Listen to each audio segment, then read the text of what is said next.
4th standard படிக்கக்கூடிய ஒரு சிறுமி கிட்ட அந்த பள்ளியினுடைய தாளாளர் அப்படின்னு சொல்லக்கூடிய சுதா அப்படின்னு இருக்கிறாங்க. இவருடைய கணவர் கிளாஸ் எடுத்துட்டு இருக்கக்கூடிய ஆசிரியரை பள்ளி அந்த கிளாஸ் ரூமை விட்டு வெளில போங்க அப்படின்னு சொல்லியிருக்காரு. தாளாளருடைய ஹஸ்பண்ட் என்ன பண்ணியிருக்காருன்னு சொன்னா, அங்க இருக்கக்கூடிய ஒரு சிறுமி கிட்ட கிளாஸ் ரூம்ல வச்சு பாலியல் ரீதியான விஷயங்கள்ல ஈடுபட்டு இருக்கிறாரு. அந்த சிறுமியை தொட்டிருக்கிறாரு. பள்ளியினுடைய தாளாளரா இருக்கக்கூடிய சுதா கிட்ட வந்து பெற்றோர்கள் முறையிடுறாங்க. ஆனா அவங்களுக்கு தன்னுடைய கணவர் தான் இந்த குற்றத்துல ஈடுபட்டு இருக்கிறாரு அப்படிங்கிறது தெளிவா தெரிஞ்சனால இந்த பெற்றோர்கள் கிட்ட என்ன சொல்லியிருக்காங்கன்னு சொன்னா, அவரை விட்டுருங்க. அந்த தாளாளனுடைய அண்ணவனா இருக்கிறாருன்னு சொன்னா, இதுக்கு முன்னாடியும் எத்தனையோ வருஷங்கள் வந்திருப்பாரு, எத்தனையோ நாள் ஸ்கூலுக்குள்ள வந்திருப்பாரு. வேற எந்தெந்த கிளாஸ்ல இருக்கிற எந்தெந்த சிறுமிகள் கிட்ட எல்லாம் இந்த மாதிரியான விஷயங்களை ஈடுபட்டாருங்கிறத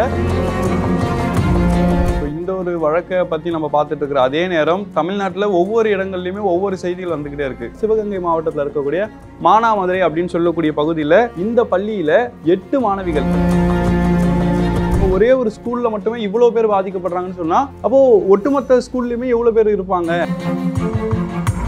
அதில் வேலூரில் அந்த கர்ப்பிணிக்கு நடந்த அந்த சம்பவம் அப்படின்றது உண்மையிலேயே அது யாராலையும் ஏற்றுக்க முடியாத ஒரு சம்பவமாக இருக்குது. அதனுடைய பின்னணி என்னவா? இப்போ இவங்கெல்லாம் கைது செய்யப்பட்டிருக்காங்கன்னு சொன்னால், இவங்கெல்லாம் ஒரு ஹேபிச்சுவல் அஃபண்டரா, தொடர்ச்சியாக இந்த காரியங்களை ஈடுபடுறாங்களா அப்படிங்கிறத காவல்துறை அதிகாரிகள் விசாரிச்சுக்கிட்டு இருக்காங்க. ஆனால் இந்த வேலூரில் நடந்த இஷ்யூவை பொறுத்த வரைக்கும் பார்த்தீங்கன்னு சொன்னால், கைது செய்யப்பட்டவர் ஹேம்ராஜ் அப்படின்னு சொல்லக்கூடிய 30 வயசு இருக்கக்கூடிய இளைஞர் தான். இவர் என்ன செஞ்சிருக்கிறாருன்னு சொன்னால், வேலூர்ல இருந்து போகக்கூடிய ட்ரெயினில் பயணம் செஞ்சுக்கிட்டு இருந்திருக்காரு. அங்கே இருக்கக்கூடிய ஒரு கர்ப்பிணி பெண்ணினுடைய ஆடையை பிடிச்சி இழுத்து அவங்க கிட்ட செக்ஷுவல் அபியூஸ் பண்ணியிருக்கிறாரு. அந்த பெண்ணு கத்திக்கிட்டு இருக்கக்கூடிய அதே நேரத்துல அந்த பெண்ணுடைய ஆடையை இழுத்து பிடிச்சி கட்டி பிடிச்சிட்டு இருந்திருக்கிறாரு. உடனடியாக போகக்கூடிய ட்ரெயின்ல இருந்து அவங்கள தள்ளியும் விட்டுட்டாரு. இறங்கி தப்பிச்சு ஓடுறதுக்கான முயற்சியும் பண்ணியிருக்கிறாரு.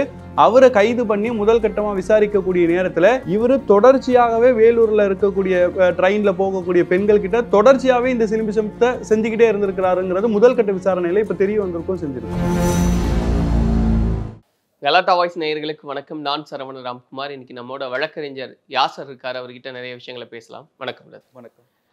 நம்ம இப்போ சமீபத்தில் பேசும்போது இந்த கிருஷ்ணகிரியில் நடந்த ஒரு சம்பவத்தை பற்றியெல்லாம் பேசியிருந்தோம். அதே போல் இப்போது திருச்சியிலையும் ஒரு சம்பவம் மணப்பாறையில் நடந்திருக்கு. குறிப்பாக அதில் என்னெல்லாம் நடந்திருக்கு இது வரைக்கும்? இந்த ஒரு வழக்கை பொறுத்த வரைக்கும் திருச்சி மணப்பாறையில் இருக்கக்கூடிய ஒரு சிபிஎஸ்இ ஸ்கூல்ல தான் இந்த ஒரு பிரச்சனையும் நடந்திருக்கு. என்ன நடந்திருக்கு அப்படின்னு சொன்னா, அந்த சிபிஎஸ்இ ஸ்கூல்ல 4th ஸ்டாண்டர்ட் படிக்கக்கூடிய ஒரு சிறுமி கிட்ட அந்த பள்ளியினுடைய தாளாளர் அப்படின்னு சொல்லக்கூடிய சுதா அப்படின்னு இருக்கிறாங்க. இவருடைய கணவர், இவருக்கும் அந்த ஸ்கூலுக்கும் எந்த விதமான சம்பந்தமும் கிடையாது. இவர் அந்த ஸ்கூல்ல ஒரு ஆசிரியரும் கிடையாது, ஒரு பிரின்சிபல் அந்த மாதிரி எந்த விதமான போஸ்டிங்லும் இல்லை. தன்னுடைய மனைவி அங்க ஒரு தாளாளரா இருக்கிறாங்க அப்படிங்கிற ஒரே ஒரு காரணம் மட்டும்தான் அவருக்கு அந்த பள்ளிக்குள்ள வரதுக்கான அனுமதி வழங்கப்பட்டிருக்கு. அப்ப இவர் என்ன பண்ணிருக்கிறாருன்னு சொன்னா, கடந்த சில நாட்களுக்கு முன்னாடி பள்ளிக்குள்ள வந்து அந்த பள்ளியில 4ஆம் வகுப்பு படிக்கக்கூடிய மாணவர்களுக்கு அங்க இருக்கக்கூடிய ஆசிரியர் வகுப்பு எடுத்துட்டு இருந்திருக்காங்க, கிளாஸ் எடுத்துட்டு இருந்திருக்காங்க. அந்த நேரத்துல கிளாஸ் எடுத்துட்டு இருக்கக்கூடிய ஆசிரியரை பள்ளி அந்த கிளாஸ் ரூமை விட்டு வெளில போங்க அப்படின்னு சொல்லியிருக்காரு. அப்போ தாளாளருடைய கணவன் அப்படிங்கிறப்போ அந்த ஆசிரியர்கள் பயப்படதானே செய்வாங்க. ஏன்னா ஹையர் போஸ்ட்ல இருக்கிறவங்களோட ஹஸ்பண்ட் அப்படிங்கிற அடிப்படையில அந்த ஆசிரியருமே வெளில போயிருக்கிறாங்க. போகக்கூடிய நேரத்துல தான் இந்த தாளாளருடைய ஹஸ்பண்ட் என்ன பண்ணியிருக்கிறாருன்னு சொன்னா, அங்க இருக்கக்கூடிய ஒரு சிறுமி கிட்ட கிளாஸ் ரூம்ல வச்சு பாலியல் ரீதியான விஷயங்கள்ல ஈடுபட்டு இருக்கிறாரு. அந்த சிறுமியை தொட்டிருக்கிறாரு, வேற சில விஷயங்கள் பண்ணியிருக்கிறாரு. அந்த மாதிரியான காரியங்கள்லாம் நடந்திருக்கு. அப்போ இந்த ஒரு சிறுமி, பாதிக்கப்பட்ட சிறுமி வந்து வீட்டுல போயிட்டு அவங்களுடைய வீட்டுல இருக்கக்கூடிய பாட்டி கிட்ட இந்த தகவல் எல்லாத்தையுமே சொல்லியிருக்கிறாங்க. ஸ்கூல்ல போன இடத்துல என்னுடைய ஒரு ஆள் வந்தாரு, வந்து என்னோட கிளாஸ் ரூம்ல இருந்த என்னுடைய ஆசிரியரை வெளில அனுப்பிட்டு என்னை இங்கெல்லாம் டச் பண்ணாரு அப்படிங்கிற மாதிரி நடந்த எல்லா விஷயத்தையுமே சொல்லிட்டாங்க. இந்த ஒரு விஷயம் கேள்விப்பட்டோன்னே அந்த சிறுமியினுடைய குடும்பத்தாருக்கு ஒரு பெரிய அதிர்ச்சி. படிக்க போன இடத்துல, படிக்க அனுப்பிச்ச இடத்துல, அதுவும் ஒரு பெரிய பொண்ணு, ஒரு காலேஜ் படிக்கிற பொண்ணுனா கூட இது நார்மலா நடக்கிறது தானே. ரெகுலரா பல செய்திகளை நம்ம செய்தித்தாள்கள்ல பார்த்துட்டு தான் இருக்கோம். அந்த மாதிரி ஒரு விஷயம்னு கடந்து போயிருக்கலாம். வெறும் 4th ஸ்டாண்டர்ட் படிக்கக்கூடிய பெண்ணுக்கு என்ன தெரியும், ஒரு சிறுமிக்கு என்ன தெரியும்? ஆனா இந்த சிறுமி கிட்ட போய் இப்படி ஒரு விஷயத்த, அதுவும் ஸ்கூல்ல வச்சே, கிளாஸ் ரூம்ல வச்சே ஒருத்தர் செஞ்சிருக்காரு, அது யாருன்னு தெரியல, போய் நம்ம ஸ்கூல்ல விசாரிக்கணும் அப்படின்னு சொல்லிட்டு தான் பள்ளியினுடைய தாளாளரா இருக்கக்கூடிய சுதா கிட்ட வந்து பெற்றோர்கள் முறையிடுறாங்க. முறையிடக்கூடிய நேரத்துல அவங்க என்ன பண்ணிருக்கணும்?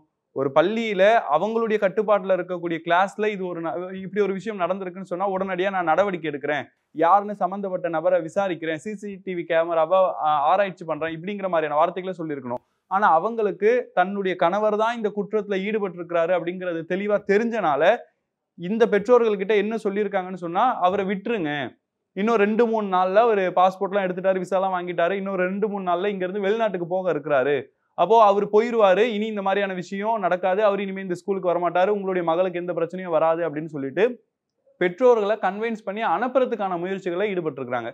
பொதுவா இந்த இடத்துல நம்மளா இருந்தா நம்ம என்ன பண்ணுவோம்? என் வீட்டு மகள் என்னுடைய வீட்டுல இருக்கக்கூடிய ஒரு சிறுமி பாதிக்கப்பட்டிருக்கா, புகார் கொடுக்குறேன், அதுக்கான நடவடிக்கை எடுக்காம என்ன பண்றீங்க, என்ன பேசுறீங்க, எங்ககிட்ட என்ன அட்வைஸ் பண்ணிக்கிட்டு இருக்கீங்க அப்படிங்கிற கோபம் எல்லாருக்கும் இருக்கும் தானே. இதே போல அந்த பெற்றோர்களுக்கும் இருந்திருக்கு. உடனே அவங்க அங்க மணப்பாறையில இருக்கக்கூடிய தங்களுடைய உறவினர்கள், தங்களுடைய ஊர்க்காரங்க எல்லாருமே கூட்டிட்டு வந்து அந்த ஸ்கூல் வாசல்ல ஒரு பெரிய ஆர்ப்பாட்டத்தை நடத்தியிருக்காங்க. ஏன் இந்த மாதிரியான விஷயங்கள் முன்னெடுக்கப்பட்டாதான் அரசனுடைய கவனத்துக்கு இது போகும், அரசாங்கம் இதுல இன்வால்வ் ஆகி இந்த மாதிரியான ஆட்கள் மேல நடவடிக்கை எடுக்கும் அப்படின்னு சொல்லிட்டு ஆர்ப்பாட்டத்தை ஈடுபட்டு இருக்காங்க. அந்த நேரத்துல அங்க இருக்கக்கூடிய கார் எல்லாம் உடைச்சிருக்கிறாங்க. மக்கள் ரொம்பவே கோவத்துல இருந்தனால, கோபம் அப்படிங்கிறது இங்க எதனால வந்ததுங்கிறதையும் பார்க்கணும். நடவடிக்கை எடுக்கிறோம்னு சொல்லியிருந்தா பெற்றோர்கள் அமைதியா போயிருப்பாங்க. ஆனா இவங்க என்னுடைய கணவர் தான், அவரை விட்டுருங்க, வெளிநாடு போயிருவாரு, இனி இந்த மாதிரி நடக்காதுன்னு இவங்களுக்கு அட்வைஸ் பண்ணனால அந்த மக்கள் இன்னும் கோபத்தினுடைய உச்சத்துல போனாங்க. அதனால ஸ்கூலுக்குள்ள புகுந்து ஸ்கூல்ல இருக்கக்கூடிய அங்க இருக்கக்கூடிய மேசை எல்லாத்தையுமே அடிச்சு உடைச்சு ஆர்ப்பாட்டத்திலே ஈடுபட்டு இருக்கிறாங்க. இதை தொடர்ந்து காவல்துறை அதிகாரிகளுக்கு இப்படி போகுது. இந்த மாதிரி ஸ்கூல்ல ஒரு பிரச்சனை நடக்குது, கூட்டமா பல நபர்கள் ஒண்ணு சேர்ந்து ஸ்கூலுக்கு எதிராக ஆர்ப்பாட்டம் நடத்திட்டு இருக்காங்க அப்படிங்கிற செய்தி போன உடனே அங்க இருக்கக்கூடிய டிஐஜி வருண்குமார் அப்படின்னு சொல்லக்கூடியவரும், அந்த திருச்சி மாவட்டத்தினுடைய எஸ்பியா இருக்கிறவரும் களத்துக்கு வந்து அங்க ஆர்ப்பாட்டத்தில் ஈடுபட்டு இருக்கக்கூடிய பொதுமக்கள்கிட்ட சம்பந்தப்பட்ட நபர்கள் மேல கண்டிப்பா நாங்க நடவடிக்கை எடுப்போம், அவங்களை நாங்க கைது பண்ணுவோம் அப்படின்னு சொல்லிட்டு வாக்குறுதி கொடுக்குறாங்க. அந்த அடிப்படையில 5 நபர்களையும் கைதும் பண்றாங்க. யார் அப்படின்னு சொன்னா வசந்த்குமார் அப்படின்னு சொல்லக்கூடிய இந்த ஒரு மெயின் அக்யூஸ்ட், இவரை கைது பண்றாங்க. பிறகு பள்ளியினுடைய தாளாளரா இருக்கக்கூடிய அவங்கள கைது பண்றாங்க, பள்ளியினுடைய தலைவரை கைது பண்றாங்க, பள்ளியினுடைய முதல்வர் ஜெயலட்சுமி அப்படின்னு சொல்லக்கூடிய அவங்கள கைது பண்றாங்க. இப்படி 5 நபர்களை காவல்துறை அதிகாரிகள் கைது பண்ணி அவங்க மேல இப்ப பல்வேறு பிரிவுகளுக்கு கீழே வழக்கு பதிவு செஞ்சு அவங்க கிட்ட விசாரணையும் போய்கிட்டு இருக்கு. அப்போ டிஐஜி வருண்குமாரா இருக்கட்டும், அந்த மாவட்டத்தினுடைய எஸ்பியா இருக்கட்டும், அவங்க இந்த சம்பவம் குறித்து என்ன சொல்லியிருக்காங்கன்னு சொன்னா, இனி வரக்கூடிய காலங்கள்ல நம்மளுடைய திருச்சி மணப்பாறையில இந்த மாதிரியான சம்பவங்கள் நடக்காம இருக்கிறதுக்காக போதுமான அளவுக்கு நாங்க விழிப்புணர்வுகளை முன்னெடுத்துட்டு போவோம் அப்படிங்கிற மாதிரியான விஷயங்களையும் சொல்லியிருக்காங்க. சிசிடிவியினுடைய காட்சியின் அடிப்படையில், ஏன்னா இன்னைக்கு இந்த சம்பவம் நடந்திருக்கு, அந்த சிறுமி போய் வீட்டுல சொன்னாங்க, அதனால பெற்றோர்கள் வந்தனால இந்த ஒரு விஷயம் தெரிஞ்சுது. இவரு அந்த தாளாரனுடைய கணவனா இருக்கிறாருன்னு சொன்னா இதுக்கு முன்னாடியும் எத்தனையோ வருஷங்கள் வந்திருப்பாரு, எத்தனையோ நாள் ஸ்கூலுக்குள்ள வந்திருப்பாரு, வேற எந்தெந்த கிளாஸ்ல இருக்கிற எந்தெந்த சிறுமிகள் கிட்ட எல்லாம் இந்த மாதிரியான விஷயங்களை ஈடுபட்டாருங்கிறத சிசிடிவியினுடைய காட்சிகளை பார்த்தா தானே தெரியும். அப்போ நாங்க அதை ஆராய்ச்சி பண்ணி இவர் மேல வேற என்னென்ன பிரிவுகளுக்கு கீழே வழக்கு பதிவு செய்ய முடியும், இவரால வேற யாரெல்லாம் பாதிக்கப்பட்டிருக்காங்கன்றத நாங்க விசாரிக்கிறோம் அப்படிங்கிற ஒரு வாக்குறுதியை அந்த மக்களுக்கு சொல்லியிருக்கிறார். இது வந்து இன்னுமே தீவிரம் அடைஞ்சிருக்கு அப்படின்னு நம்ம பார்க்குறோம். ஏன்னா பொதுமக்களும் சரி, அவங்களுடைய கோரிக்கை அதெல்லாம் தாண்டி மாவட்ட ஆட்சியரும் பேசியிருந்தாங்கன்னு, இதுல எவ்வளவு சிவியரா நடவடிக்கையானது எடுத்துக்கிட்டு இருக்காங்கன்னு பாக்குறீங்க? ஏன்னா இந்த ஒரு போராட்டம் அப்படிங்கிறது நடந்துகிட்டு இருக்கக்கூடிய நேரத்திலே இந்த குற்றத்தில் ஈடுபட்ட வசந்த்குமார் அப்படின்னு சொல்லக்கூடியவர் சம்பவ இடத்துக்கு வந்திருக்கிறாரு. அப்போ வரக்கூடிய நேரத்துல பொதுமக்கள் அவரை பார்த்த உடனே அவர் மேல கோவப்பட்டு அவர் அடிக்கலாம் ஆரம்பிச்சிட்டாங்க. இப்போ அவர் அரசு மருத்துவமனையில சிகிச்சைக்காகவும் சேர்க்கப்பட்டிருக்கிறார். அப்போ இந்த ஒரு விஷயத்த ஒட்டுமொத்த தமிழ்நாட்டு மக்களுமே பார்த்துட்டு இருக்காங்க. ஏன் ஒருத்தரை நடு ரோட்ல வச்சு பல பொதுமக்களை அடிச்சு அவர் பேசக்கூடிய விஷயங்களை வீடியோவா எடுத்து சோசியல் மீடியா முழுக்க போட்டாங்க. அது ரொம்பவே இப்போ ட்ரெண்டிங்லும் போய்கிட்டு இருக்கு. அப்போ இந்த நிலையில தான் அந்த மாவட்டத்தினுடைய ஆட்சியரா இருக்கட்டும், அங்க இருக்கக்கூடிய டிஸ்ட்ரிக்ட் எஜுகேஷன் ஆஃபீஸரா இருக்கட்டும், இவங்க எல்லாருமே சம்பந்தப்பட்ட அந்த பள்ளிக்கு நேரடியா போயிட்டு அங்க ஆய்வு செஞ்சு இந்த ஒரு விஷயத்துல கண்டிப்பா நடவடிக்கை எடுப்போம் அப்படிங்கிற வாக்குறுதி கொடுத்திருக்காங்க. இந்த விஷயங்கள் எல்லாம் நம்ம பேசிட்டு இருக்கும்போது இந்த பாலியல் அத்துமீறல் அப்படின்றது அண்மை காலத்துல குறிப்பா இந்த சில தினங்கள்ல ரொம்ப அதிகமாவே நம்ம கேட்கிற மாதிரி இருக்கு. ஏன்னா மானாமதுரையிலும் இந்த மாதிரியான ஒரு அத்துமீறல் நடந்திருக்கு அப்படின்னாங்க. இப்போ அந்த விவகாரத்துல என்னெல்லாம் நடந்திருக்கு? இப்போ இந்த ஒரு வழக்கை பத்தி நம்ம பார்த்துட்டு இருக்கிற அதே நேரம் தமிழ்நாட்டுல ஒவ்வொரு இடங்கள்லயுமே ஒவ்வொரு செய்திகள் வந்துகிட்டே இருக்கு. இந்த ஒரு வழக்கை தீவிரமா நோட் பண்ணலாம் அப்படின்னு பார்த்தா இன்னொரு பக்கம் இங்கேயும் நடந்திருக்கு, இந்த அரசு பள்ளியிலும் நடந்திருக்கு, இந்த தனியார் பள்ளியிலும் நடந்திருக்கு, இந்த சிபிஎஸ்சி பள்ளியிலும் நடந்திருக்கு, ரோட்ல இருந்த ஒரு சிறுவனுக்கு இந்த பிரச்சனை நடந்திருக்கு அப்படின்னு சொல்லிட்டு தமிழ்நாடு முழுக்க இந்த ஒரு வாரமாகவே இந்த செய்திகள் தொடர்ச்சியா நடந்துகிட்டு இருக்கு. அப்போ அதே போலதான் சிவகங்கை மாவட்டத்தில் இருக்கக்கூடிய மானாமதுரை அப்படின்னு சொல்லக்கூடிய பகுதியில இந்திரா நகர் அப்படின்னு சொல்லக்கூடிய ஒரு கிராமத்துல ஒரு நடுநிலை பள்ளி ஒன்று இருக்கு. இந்த பள்ளியில 8 மாணவிகள், அதாவது நம்ம பார்க்கக்கூடிய செய்திகள்லாம் ஒரு பள்ளியில ஒரு சிறுமி படிச்சுக்கிட்டு இருந்தா அவளுக்கு இந்த பிரச்சனை நடந்துச்சுங்கிறதான் பார்க்குறோம். அப்போ இந்த பள்ளியில என்ன நடந்திருக்குன்னு சொன்னா ஒரு 8 மாணவிகளுக்கு கிட்ட ஒருத்தர் பின் ஒருத்தரா எங்களுக்கும் இந்த மாதிரி நடந்திருக்கு, இந்த மாதிரி நடந்திருக்குன்னு சொல்றாங்க. இந்த ஒரு குற்றத்துல 7 நபர்களை காவல்துறை அதிகாரிகள் போக்சோ அப்படின்னு சொல்லக்கூடிய சட்டத்துக்கு கைது பண்ணியிருக்காங்க. அப்ப இந்த ஒரு விஷயம் எப்படி சமூகத்துக்கு வெளியில வருது அப்படின்னு சொன்னா, அந்த அரசு பள்ளியில குழந்தைகள் நல குழுமம் அப்படின்னு சொல்லிட்டு ஒரு இலவச சேவையின் மூலமாக அங்க ஒரு லீகல் அவேர்னஸ் கேம்ப் ஒன்று நடத்துறாங்க. எதெல்லாம் குட் டச், எதெல்லாம் பேட் டச், யார்கிட்டலாம் நீங்க பழகணும், எப்படியெல்லாம் பழகணும், ஒருத்தவங்க சாக்லேட் கொடுத்தாங்கன்னா அதை வாங்கி சாப்பிடணுமா சாப்பிடக்கூடாதா, இந்த மாதிரி பேசிக்கான விஷயங்கள் எல்லாமே ஸ்கூல் படிக்கக்கூடிய ஒரு 4th 5th படிக்கிற பசங்களுக்கு என்ன வேண்டுமோ அது எல்லாத்தையுமே சொல்றாங்க. சொல்லக்கூடிய நேரத்துல தான் அந்த கேம்பை நடத்தக்கூடியவங்க இங்க இருக்கக்கூடிய யாராவது உங்களுடைய வாழ்க்கையில இந்த மாதிரியான ஒரு பிரச்சனையை சந்திச்சிருக்கீங்களா அப்படின்னு நார்மலா கேட்கறாங்க. பொதுவா நம்ம ஒரு கேம்ப் நடத்துறோம்னு சொன்னா அந்த இடத்துல நீங்க யாராச்சும் இதுல பாதிக்கப்பட்டிருக்கீங்களான்னு கேட்போம்ல. அந்த மாதிரி கேட்கக்கூடிய நேரத்துல முதல்ல ஒரு சிறுமி எந்திரிச்சு எனக்கு இந்த மாதிரி நடந்திருக்குன்னு கை தூக்குறாங்க. அப்ப அவங்க தான் தூக்கி இருக்காங்க அப்படின்னு பார்த்தா உடனே அடுத்ததாக இன்னொருத்தவங்க அந்த கூட்டத்துல இருந்து எந்திரிக்கிறாங்க. இவங்களுக்கு பின்னாடி இன்னொருத்தர் எந்திரிக்காங்க. இப்படி 8 பேருக்கிட்ட அந்த ஒரு ஸ்கூல்ல இருந்து எந்திரிச்சு நின்று எங்களுக்கு இப்படி நடந்துச்சு அப்படின்னு சொல்றாங்க. அப்போ யோசிக்கிறாங்க, என்ன ஒருத்தர் பின் ஒருத்தரா இவ்வளோ பேர் எந்திரிச்சிட்டு இருக்காங்க, ஒரே ஒரு ஸ்கூல்ல மட்டுமே இவ்வளோ பேர் பாதிக்கப்படுறாங்கன்னு சொன்னா அப்போ ஒட்டுமொத்த ஸ்கூல்லையுமே எவ்வளோ பேர் இருப்பாங்க அப்படின்ற ஒரு அச்சம் அவங்களுக்கே வருது. அப்போ இதை முறையா விசாரிக்கணும், இதை பெரிய அளவுல கொண்டு போகணும் அப்படின்னு சொல்லிட்டு அந்த கேம்பை நடத்தினவங்க ஒவ்வொரு ஸ்டூடெண்ட்ஸுமே 1-on-1 செஷன் வைக்கிறாங்க. நீங்க எப்படி இதை சந்திச்சீங்க, உங்களுக்கு எப்படி நடந்துச்சு அப்படின்னு 8 சிறுமிகளையும் கூட்டு விசாரிக்கக்கூடிய நேரத்துல நாங்க ஸ்கூலுக்கு வரக்கூடிய நேரத்துல அந்த இடத்துல சைட்ல உட்காந்துட்டு இருக்கக்கூடியவங்க இந்த மாதிரியான விஷயங்கள்ல ஈடுபட்டாங்க. நாங்க ஒரு வீட்டுல இருக்கிறோம் அப்படின்னு சொன்னா வீட்டுல எங்க அம்மாவுக்கு 9 மணிக்கு வேலைக்கு போகணும். அப்போ எனக்கு வேன் வந்து 10 மணிக்கு தான் வரும் அப்படின்னு சொன்னா ஒரு மணி நேரம் என் பையனை பார்த்துக்கோங்க, என் பொண்ணோட பார்த்துக்கோங்கன்னு எதிர் வீட்டுல விட்டுட்டு போவோம்ல. அவங்க விட்டுட்டு போகக்கூடிய நேரத்துல கிடைக்கக்கூடிய அந்த ஸ்கூல் பஸ் வரக்கூடிய அந்த 1 மணி நேரம் இடைப்பட்ட நேரத்துல அந்த வீட்டுல இருக்கிறவரு என்ன செக்ஷுவல் அபியூஸ் பண்ணாரு அப்படின்னு சொல்லிட்டு சிறுமிகள் பல நபர்கள் ஒருத்தர் பின் ஒருத்தராக குற்றம் சாட்டிக்கிட்டே இருக்கிறாங்க. அப்போ இந்த ஒரு விஷயம் உடனடியாக அந்த அமைப்பின் சார்பாகவே அந்த என்ஜிஓவின் சார்பாகவே காவல் நிலையத்துக்கு புகாரம் கொடுக்கப்படுது. அப்போ காவல்துறை அதிகாரிகள் சம்பவம் அந்த ஊருக்கே வராங்க. எந்த ஊர்ல நடந்துச்சோ அந்த மானாமதுரை அப்படின்னு சொல்லக்கூடிய அந்த கிராமத்துக்கே போயிட்டு சிறுமிகள் யாரையெல்லாம் அடையாளம் காட்டுறாங்களோ அவங்கள எல்லாரையுமே காவல்துறை அதிகாரிகள் கைது பண்றாங்க. இதுல பெரிய விஷயம் என்ன அப்படின்னு சொன்னா பாதிக்கப்பட்ட சிறுமிகள் யாரெல்லாம் கை காமிச்சிருக்காங்க அப்படின்னு பாத்தீங்கன்னா எல்லாருமே வயசுல மூத்தவங்க. எந்த அளவுக்குன்னு சொன்னா ஒரு பேரபேத்தி அப்படின்னு சொல்லுவோம்ல, அந்த அளவுக்கு வயசானவங்களா இந்த சிறுமிகள் கிட்ட பாலியல் அத்துமீறல்ல ஈடுபட்டு இருக்கிறாங்க. உதாரணத்துக்கு சில நபர்களுடைய பேர்கள் எல்லாம் காவல்துறை அதிகாரிகள் வெளியிட்டு இருக்கிறாங்க. முனியன் அப்படின்னு சொல்லக்கூடியவர் 66 வயசு, மூக்கன் அப்படின்னு சொல்லக்கூடியவர் 72 வயசு, பழனி அப்படின்னு சொல்லக்கூடியவருக்கு 46 வயசு, மணி அப்படின்னு சொல்லக்கூடியவருக்கு 50 வயசு, சசிவர்ணம் அப்படின்னு சொல்லக்கூடியவருக்கு 38 வயசு, லட்சுமணன் அப்படின்னு சொல்லக்கூடியவருக்கு 46 வயசு.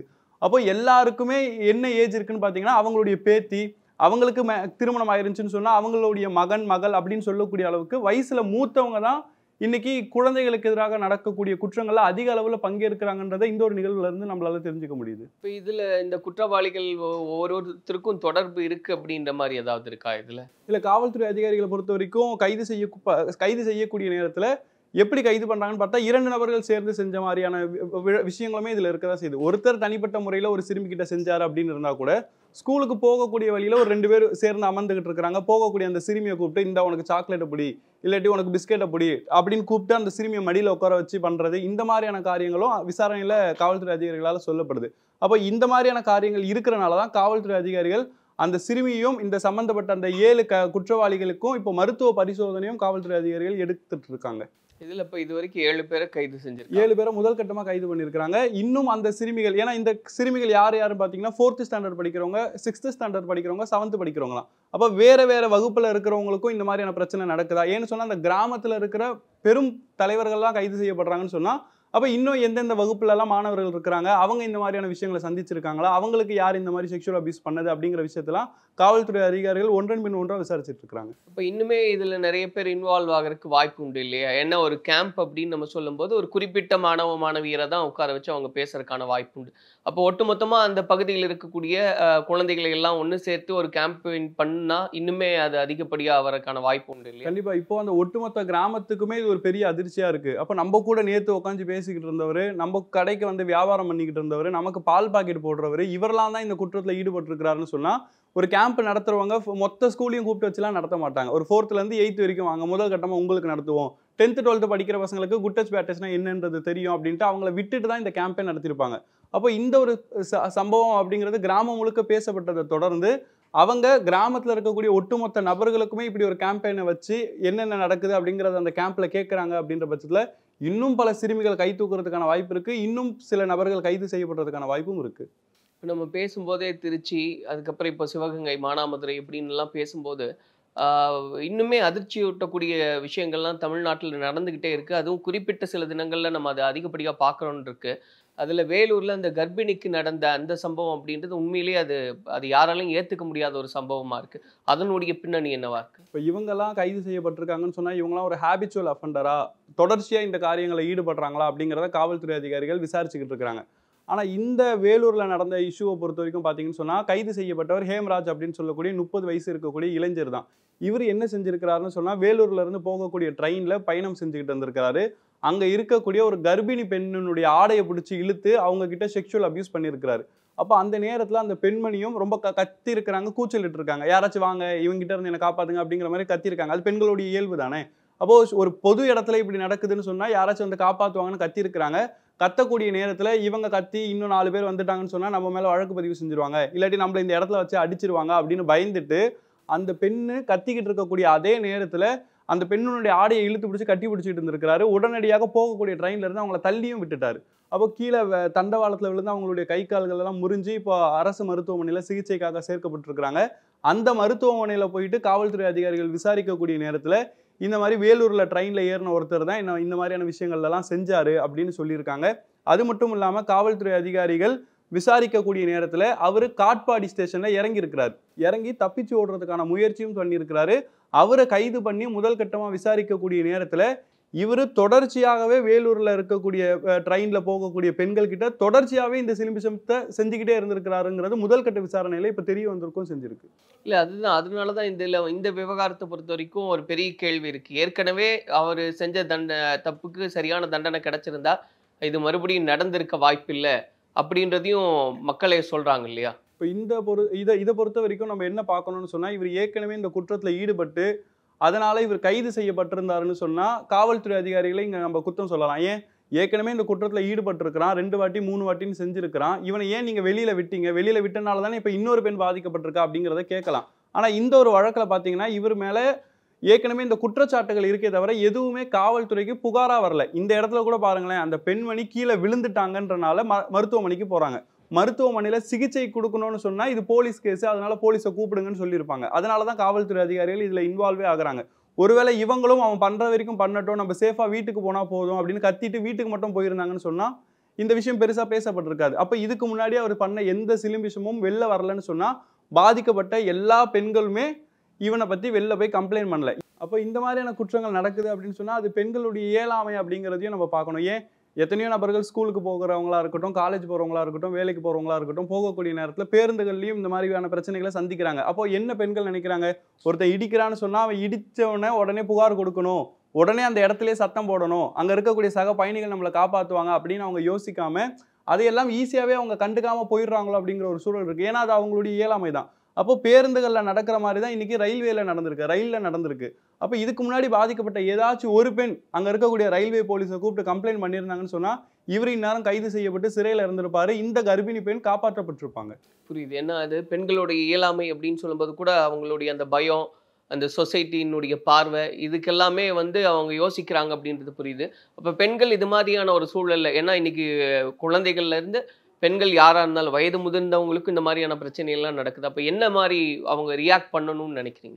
பொதுவா பெண்களுக்கு இருக்கிற ஒரு பயமே என்னன்னு சொன்னா, இதை ஏன் நம்ம வெளில சொல்லணும், சொன்னா நமக்கு ஏதாச்சும் பாதிப்பு வருமா, இல்லாட்டி நம்மளை யாராச்சும் தப்பா நினைச்சிருவாங்களா அப்படிங்கிற ஒரு பயத்தினாலதான் பெண்கள் அதை வெளில சொல்றது இல்ல. இதை தான் இந்த மாதிரியான குற்றவாளிகள் பயன்படுத்திக்கவும் செய்யறாங்க. என்ன பண்ணிட போறா, என்ன செஞ்சிட போறா அப்படிங்கிற ஒரு இவங்களுக்குமே ஒரு துணிச்சல் வந்துருது. அப்போ பஸ்ல ஒருத்தர் இடிச்சா கூட சரி, எங்கேயாச்சும் தொட்டா கூட சரி, உடனடியாக அங்கேயே சத்தம் போடுங்க, மற்ற பயணிகள் கிட்ட உதவி கேளுங்க, இல்லாட்டி பேருந்து ஓட்டக்கூடிய பேருந்தினுடைய ஓட்டுநர் கிட்ட வண்டியை நேரா ஸ்டேஷன் விடுங்க, நான் ஸ்டேஷன்ல அவனை பத்தி கம்ப்ளைண்ட் பண்ணிக்கிறேன், அவன் பஸ்ல இருந்து இறங்காம பாத்துக்கோங்க அப்படின்னு சொல்லலாம்.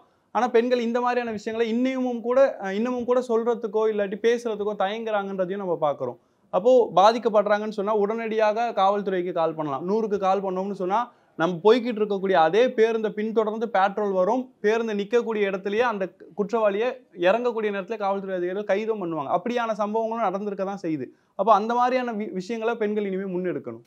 ஸோ இப்போ இதுக்காகவே பிரத்யேகமாக பெண்களுக்காக இந்த காவலன் ஆப் நிறையா அதையெல்லாம் அரசு சொல்லிட்டு தான் இருக்காங்க.